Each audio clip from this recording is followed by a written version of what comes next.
Selamat datang di Mencari Pemimpin. Ditetapkannya 3 emak-emak di Karawang, Jawa Barat atas kasus ujaran kebencian semakin mempertajam kontestasi Pilpres. Kasus ini juga menggambarkan bahwa Pilpres 2019 belum steril dari potensi kampanye hitam.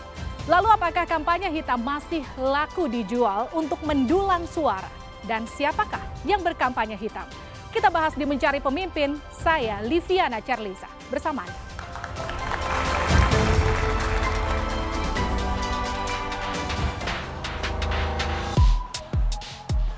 Di tengah panasnya kontestasi Pilpres 2019, masyarakat dan netizen dikejutkan dengan beredarnya video yang diduga merupakan kampanye hitam terhadap Capres nomor urut 01 Joko Widodo.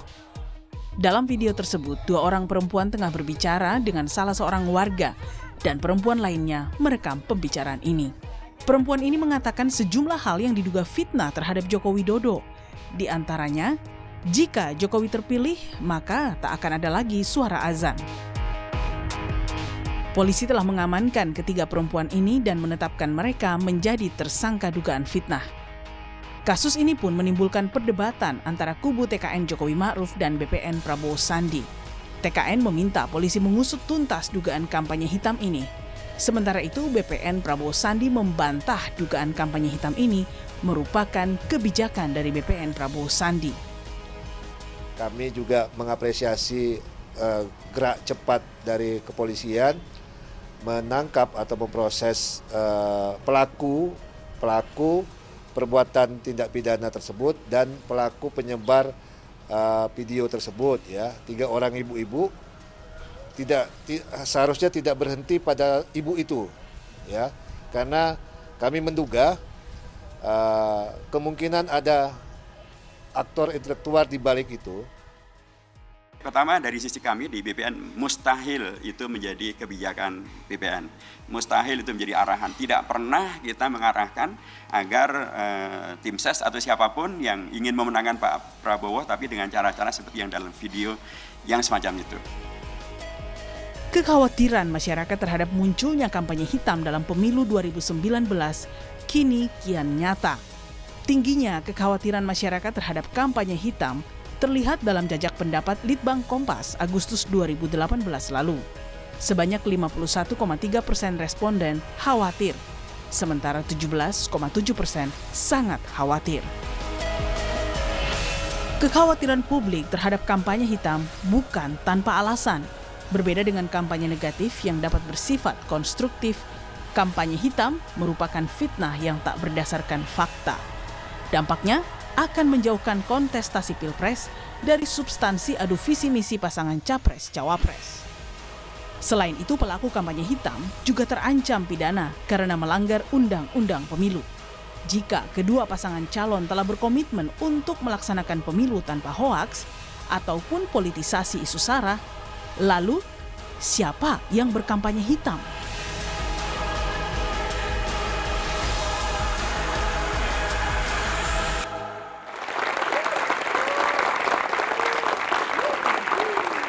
Siapa yang berkampanye hitam? Kita bahas 1 jam ke depan di Mencari Pemimpin. Sejumlah narasumber telah hadir. Saya minta tepuk tangannya untuk narasumber saya pada malam hari ini. Arya Bima, Direktur Program dan Kampanye TKN Jokowi Ma'ruf. Selamat malam. Selanjutnya Ade Irfan Pulungan, Direktur Hukum dan Advokasi TKN Jokowi Ma'ruf. Selamat malam. Kita sapa selanjutnya Supratman Andi Aktas, Tim Ses Prabowo Sandi. Selamat malam. Selanjutnya Pipin Sopian, Jubir BPN Prabowo Sandi. Assalamualaikum. Waalaikumsalam. Dan tentu tidak hanya narasumber, kita juga kehadiran panelis pada malam hari ini. Peneliti CSIS Arya Fernandes. Selamat malam. Waalaikumsalam. Kalau Anda dengarkan tepuk tangan yang begitu meriah di studio Mencari Pemimpin ini karena kehadiran teman-teman mahasiswa dari UNTAR dan UPN.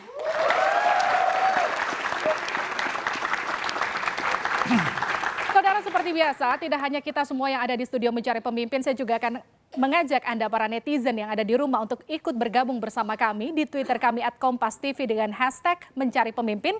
Dengan pertanyaan, menurutmu sudah seberapa parah efek kampanye hitam pada Pilpres 2019?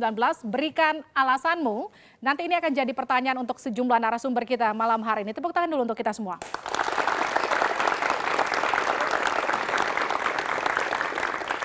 Siapa yang berkampanye hitam? Kenapa demikian? Karena ada sejumlah kasus yang tergolong hasutan di Pilpres 2019 dan sudah dilaporkan ke Bawaslu. Apa saja itu? Kita lihat. Ini dia.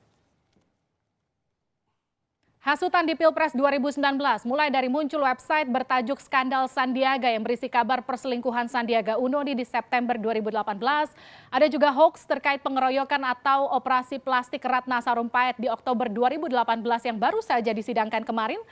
Ada juga beredar video 3 ibu-ibu yang menjelekkan Jokowi Ma'ruf di media sosial. Ini Februari 2019, kasus terakhir. Kita lihat selanjutnya. Ini laporan Bawaslu soal pelanggaran kampanye. Selama masa kampanye, dugaan pelanggaran pemilu ada 309 kasus, di mana 199 kasus ditemukan Bawaslu dan 110 kasus merupakan laporan masyarakat. Yang jadi pertanyaan pada malam hari ini, kalau kita ingat kasus terakhir, 3 emak-emak yang sudah ditangkap oleh pihak kepolisian dan ditetapkan sebagai tersangka atas kasus ujaran kebencian, ini sebetulnya merugikan kedua belah pihak karena yang satu difitnah, yang satu dianggap sebagai pihak yang berkampanye hitam. Saya minta konfirmasi dan juga klarifikasinya, Pak Supratna. Ya, terima kasih. Saya pikir kalau BPN ya berkaca kepada kasus yang terakhir, jelas sekali kalau kita melihat apa penampilan Pak Prabowo, baik dalam debat pertama dan debat kedua, bisa melihat bagaimana sikap seorang Pak Prabowo. Jadi berharap bahwa itu adalah merupakan satu mata rantai dengan BPN, saya pikir tidak ya. Tetapi sebenarnya bukan di situ yang paling penting. Yang paling penting adalah ada mungkin di tengah-tengah masyarakat kita terjadi ketidakadilan dalam sisi perlakuan hukum yang dirasakan oleh masyarakat. Makanya di beberapa kesempatan saya selalu menyatakan bahwa yang terjadi hari ini adalah mungkin sikap frustrasi yang dirasakan oleh masyarakat. Karena beberapa kasus, contoh tadi yang disampaikan menyangkut kasus Pak Sandiaga Uno. Dan termasuk semua kasus-kasus yang dilaporkan oleh Badan Pemenangan Nasional Prabowo Sandi, itu minimal saya sebut dan datanya saya bawa, 16 kasus yang kami laporkan itu ke Barreskrim maupun Polda berkaitan dengan ujaran kebencian, penyebaran hoax, termasuk kasus yang menimpa Pak Sandiaga Uno itu sama sekali tidak mendapatkan respon dari aparat kepolisian, aparat penegak hukum. Nah ini mungkin yang membuat, tapi kalau kemudian itu ternyata menimpa kepada kubunya 01, kubunya Pak Jokowi, begitu cepat respon yang diberikan oleh kepolisian. Jadi menurut Anda ada ketimpangan di sini? Nah, ketimpangan di situ. Mungkin ini penyebabnya bahwa ada sesuatu hal yang dirasa bahwa dalam Pilpres ini kali ini ada keberpihakan, tetapi kan itu tidak bisa kita salahkan di sisi masyarakat gitu. Saya ke Bang Ade. Anda kan direktur hukum. Betul nggak ada keberpihakan di sini yang lebih menguntungkan pihak 01? Ya, enggak lah. Terlalu mengada-ngada Pak Suparman ini menyampaikan kalau kalau yang melaporkan 01 diproses, kalau 02 melaporkan nggak diproses. Bang, banyak juga kami yang sudah laporkan nggak diproses. Abang cuma mencatat datanya abang aja, tapi nggak mencatat data dari kami. Tapi maksud saya, prinsipnya gini loh, bukan. Ini perlu langsung saya klarifikasi. Prosesnya adalah prosesnya yang pertama itu adalah Anda sebutkan dulu yang kami laporkan 16 itu. Saya ngerti banyak yang kita laporkan, tapi tidak sesuai dengan apa yang terjadi di kondisi masyarakat. Misalnya kasus yang kasus potong bebek angsa, kami laporkan sampai saat ini belum diproses, ya kan? Banyak. Makanya kalau mau menyebutkan data, seimbang. Jadi menurut Anda tuduhannya tidak berdasar? Enggak, mengada-ngada. Apa tanggapan Anda? Kang Pipin, Bang Supratna? Saya jawab dulu. Saya bilang tadi bahwa saya tidak mengatakan bahwa semua laporannya itu diproses. Saya bilang bahwa sebagian besar, hampir semua laporan yang dilaporkan oleh BPN itu tidak pernah ditindaklanjuti. Itu faktanya. Tetapi kalau itu menyangkut dengan 01 yang berkaitan padahal itu tidak ada hubungan langsungnya dengan BPN juga. Itu cepat sekali responnya dan itulah yang dirasakan. Nah, yang paling penting menurut saya, ini kita bicara soal substansinya. Ini kan soal tadi bicara soal asal. Ya, soal ASN, kemudian soal apalagi soal ASN dan soal LGBT dan lain-lain sebagainya, itu kalau tidak salah yang soal itu. Tapi kan dulu memang ada fakta sosialnya bahwa pernah diperbincangkan bahwa akan diatur ya. Baik. Kementerian Agama akan mengatur itu. Itu sempat ada di publik. Nah mungkin itu yang ditafsirkan oleh publik bahwa ini akan ada terjadi sesuatu seperti itu gitu. Jadi gini, saya sebagai Direktur Hukum dan Advokasi ya. Kalau dibuat buku, udah satu buku. Apa yang buku dilakukan oleh 02 kepada kami. Memang tidak kami laporkan semua, ada kami klasifikasi mana yang sangat ringan, sedang, yang berat. Yang berat-berat memang kami laporkan. Tapi seberapa merugikan itu sampai Anda katakan Banyak. ini harus diungkap dalangnya sampai ke akar-akarnya? Kenapa Oh iya begitu? dong, iya karena kita lihat ya, apakah yang pelaku-pelaku ini yang terjadi ini, dia spontanitas atau ada orang yang mempengaruhi. Nah orang yang mempengaruhi ini harus dicari, apakah itu patut diduga merupakan bagian dari 02 atau memang ada kelompok lain yang menaruh ya, yang mencari kesempatan. Ada pihak ketiga yang bermain. Ya, nah itu, seharusnya dari pihak 02 harus cermat juga. Kalau merasa dikorbankan atau merasa korban dari bagian ini, ya cepat dong telusuri. Kang Pipin jawab, silakan. Ya, yang pertama bahwa bisa jadi ketiga mama ini adalah korban dari hoax yang terjadi ya, yang beredar di media sosial. Tetapi kami melihat responnya para penegak hukum ini terlalu responsif. Tiba-tiba mama itu ketika beredar kemudian ditahan dan tidak mempertimbangkan bagaimana kondisi keluarga anak-anaknya. Saya membaca bahwa mereka adalah ibu-ibu yang kesehariannya berjualan, kalangan menengah bawah, anaknya ada 3 kecil-kecil. Kemudian ketika ada itu beredar dan kemudian rame, kemudian mereka ditahan. Jadi nilai kemanusiaannya di mana? Itu yang pertama. Yang kedua adalah bahwa sebetulnya banyak kasus yang di pihak 01 yang itu melibatkan para pejabat negara, bahkan saat ini sudah menjadi gubernur. Kasus Victor Laiskodat yang memberikan permusuhan yang luar biasa, penghinaan, fitnah yang luar biasa kepada berbagai partai politik yang mendukung Prabowo Sandi. Toh saat ini lalu lalang begitu saja. Oke.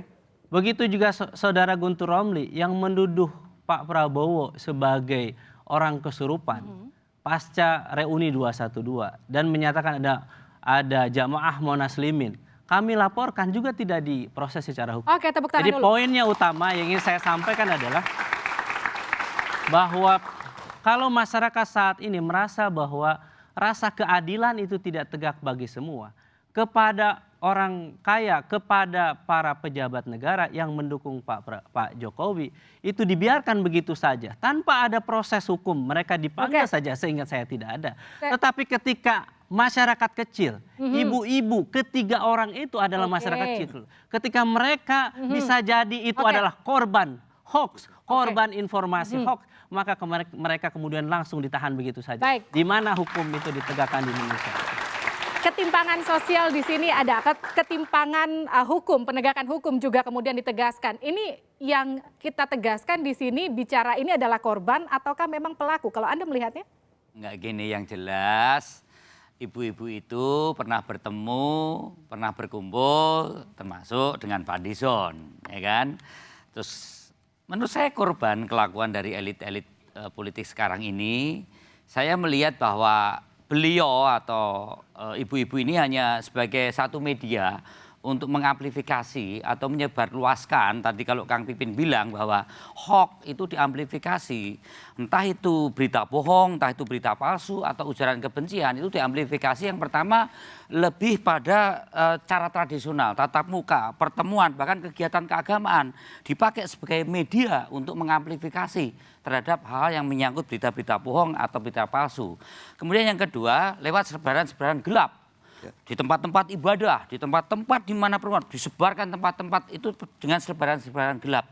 Yang paling ngeri lagi sekarang ini amplifikasi berita-berita palsu itu diproduksi, disiapkan dengan penyebaran menggunakan media sosial atau media online. Bentar dulu. Kemudian mana yang mau diproses? Kita ini sudah tsunami hoax. Kita ini sudah menjadi bangsa yang sangat goblok dalam memahami demokrasi kita sekarang ini yang seharusnya memperkuat persatuan dan kesatuan kita. Akhirnya kita ini hanya berurusan dengan hal yang menyangkut masalah-masalah kita tercerai-berai. Berbicara ucara kebencian, bagaimana Pak Jokowi sebagai Umaroh dan Pak Kiai Haji Maruf Amin. Maruf Amin sebagai ulama, kalau jadi nanti akan anti adzan. Ini kan satu fitnah, sesuatu yang tidak bisa dikatakan. Jadi artinya gini, menurut Anda jadi ini ada grand design di sana? Jangan bicara dulu soal masalah hukum, serahkan hukum. Tetapi kita ini sudah melihat, tadi saya amplifikasi baik itu lewat media sosial, baik itu lewat selebaran, baik itu man to man. Terus kemudian orang yang baik-baik, yang hidupnya itu sangat agamis, tiba-tiba ikut mengamplifikasi berbagai persoalan yang menyangkut dulu kita pada malam hari ini. Ini rusak ini. Ini saya tanyakan ke panelis kita malam hari ini. Ini rusak. Demokrasi yang sudah didrive dengan cara-cara menebarkan kebencian dan mau meninggalkan generasi apa kita ke depan. Artinya gini, kalau Anda sendiri melihatnya emak-emak ini adalah korban dari elit ataukah ini memang alat politik? Saya melihat memang pertama adalah potensi penggunaan kampanye yang nggak baik ini, saya nggak nyebut kampanye hitam ya, potensi penggunaan kampanye yang nggak baik ini sebenarnya juga potensinya terjadi pada dua sisi. Baik sisi yang 01 maupun ke sisi 02. Tinggal magnitudenya yang mana yang besar gitu ya. Nah tapi ini berbahaya sekali nih kalau kita lihat dari survei Kompas itu mayoritas responden sudah mengatakan kampanye hitam sudah pada tahap mengkhawatirkan. Dan apa efeknya pada publik? Pertama adalah kita muncul ketidakpercayaan kita pada politik. Padahal generasi yang hadir di sini ini akan menentukan 10-20 tahun lagi wajah politik kita ke depan. Kalau warisan terhadap kampanye kita seperti ini, di banyak-banyak hoax yang bermunculan, ini generasi mendatang yang masih muda-muda ini akan mewarisi gejala yang sama. Dan ini tentu tidak baik bagi pendidikan politik kita. Gitu. Artinya gini, kampanye kita saat ini, khususnya dugaan atau potensi kampanye hitam, ini masih terkontrol atau sudah tidak terkontrol menurut Anda? Saya kira kita bahas usai jeda di Mencari Pemimpin.